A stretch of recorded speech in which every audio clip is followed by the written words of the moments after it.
Human face అనేది చాలా ముఖ్యం, హ్యూమన్ యాంగిల్ అనేది చాలా ముఖ్యం. ఎందుకంటే మనం సూపర్ 6 ఇస్తా ఉన్నాం, సంక్షేమ కార్యక్రమాలు చేస్తున్నాం. ఇప్పటికే చాలా సంక్షేమ కార్యక్రమాలకు నాంది పలికాం. ఈ మంత్లో వీలైనంత 2-3 రోజుల్లోనే డేట్ కూడా ఫిక్స్ చేస్తున్నాం, వెరిఫై చేస్తున్నారు. అది తల్లికి వందనం కూడా ఎగ్జిక్యూట్ చేస్తాం.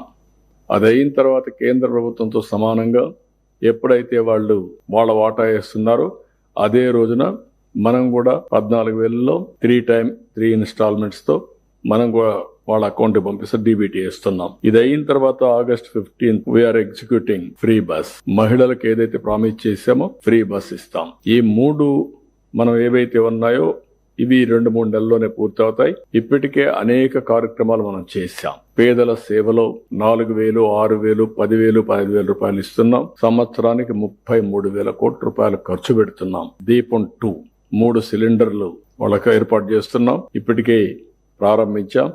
ఈ ఇన్స్టాల్మెంట్ నుంచి వాళ్ళ అకౌంట్లోనే డబ్బులు వేయడానికి కూడా మనం వర్కౌట్ చేస్తున్నాం. కాబట్టి ఈ 2 అయిన తర్వాత మీరు చూస్తే అన్నా క్యాంటీన్ పెట్టాం, DSC is going on, land title act రద్దు చేశాం. 21 టెంపుల్స్ లో అన్న ప్రసాదం పెట్టే పరిస్థితికి వచ్చాం. ఎక్కడ కూడా అశ్రద్ధ లేకుండా సంక్షేమం, అభివృద్ధి ఈ 2 కూడా మ్యాచ్ చేసుకుంటూ మళ్ళీ ఇది ఒక సైకిల్. ఇది మనం ఎన్నికల్లో రాష్ట్ర పునర్నిర్మాణం చేస్తాం, విధ్వంసం నుంచి అభివృద్ధి వైపు ముందు తీసుకుపోతామని చెప్పాం. దాన్ని నమ్మి 164 సీట్ల మనల్ని గెలిపించారు. దీన్ని దృష్టిలో పెట్టుకొని ప్రతి ఒక్కరిలో బాధ్యత పెరగాల్సిన అవసరం ఉంది. It is a political governance.